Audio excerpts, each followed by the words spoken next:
Dumaraing na ang ilang nag-aalaga ng baboy sa Lobo, Batangas dahil sa pagkalugi bunsod ng ASF outbreak.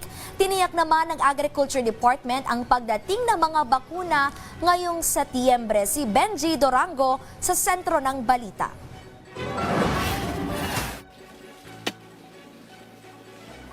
Isang metro na lang ang lalim matatapos na ang inuhukay ni Tatay Maximo, na residente ng barangay Malalim na Sanog. Isa ang 63 anyos na matanda sa backyard hog racer sa bayan ng Lobo, Batangas na napuruhan ng swine flu outbreak.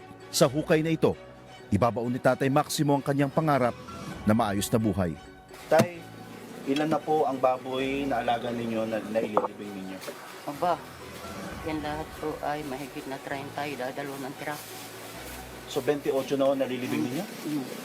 Kanya-kanyang hukay na ang ginagawa ng mga taga rito. Naglilibing ng mga alagang baboy na tinamaan ng sakit para di na mahagip ang ilan-ilan pang maayos pang lagay.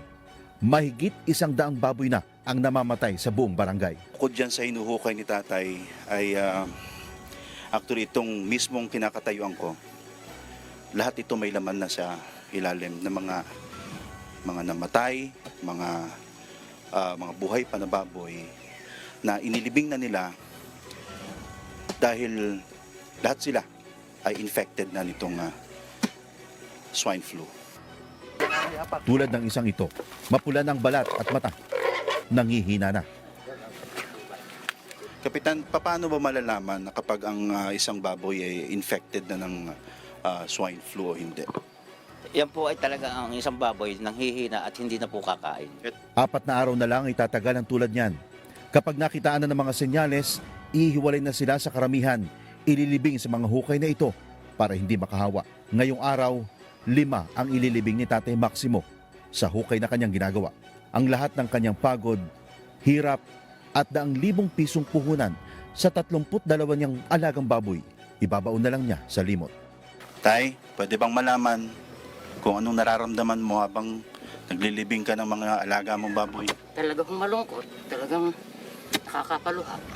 Dahil ho, isa inasahan namin, pambuhay sa aking mga pamilya. Ngayon, wala tayong gagawa eh. Tinuturukan naman ho namin ng gamot. Wala tayong gagawa eh. Ayaw ho namin na mamatay doon sa ulbo kung dinadala namin dito. Ramdam ko ang lungkot ng matanda. Mas malala po ngayon sa ngayong panahon ito. Bakit? Dahil talaga hong marami ang namamatay na baboy. Noon ho ay kung minamamatay man ay mangisang-isa at wala nang masyadong nasunod. Ngayon ho talagang sunod-sunod ang pagkamatay ng mga alagang baboy. Ang bayan ng Lobo ang ground zero ng outbreak ng ASF ngayong taon. Sa 26 na barangay ng bayan ng Lobo, 20 barangay naka-lockdown ngayon. Tinatayang papalo na sa 12,000 baboy ang namamatay buhat na magsimulang sakit noong nakaraang buwan. Nag-abiso na ang Agriculture Department na paparating na sa September ang bakuna. Ang solusyon muna ngayon, mass testing. Ihiwalay ang mga may sakit.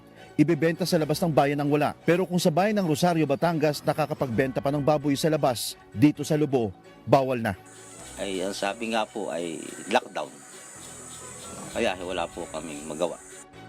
Kung papayagan sana, kahit papano'y makakabawi kahit barya ang mga mag-aalaga. At kung hihintayin pa ang pagdating ng bakuna bago ito gawin, mauubos muna ang lahat ng baboy dito.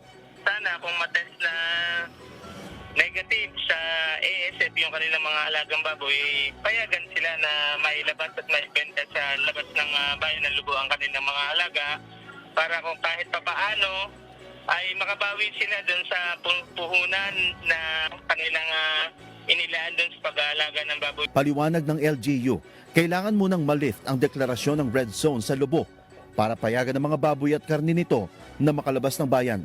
Hanggat hindi pa ito tinatanggal, magtitiis muna sila sa parusa ng peste. Hog racing ang pangunahing kabuhayan ng mga taga-Lobo na pinipeste ngayon ng African swine flu. Benji Durango, para sa Pambansang TV sa Bagong Pilipinas.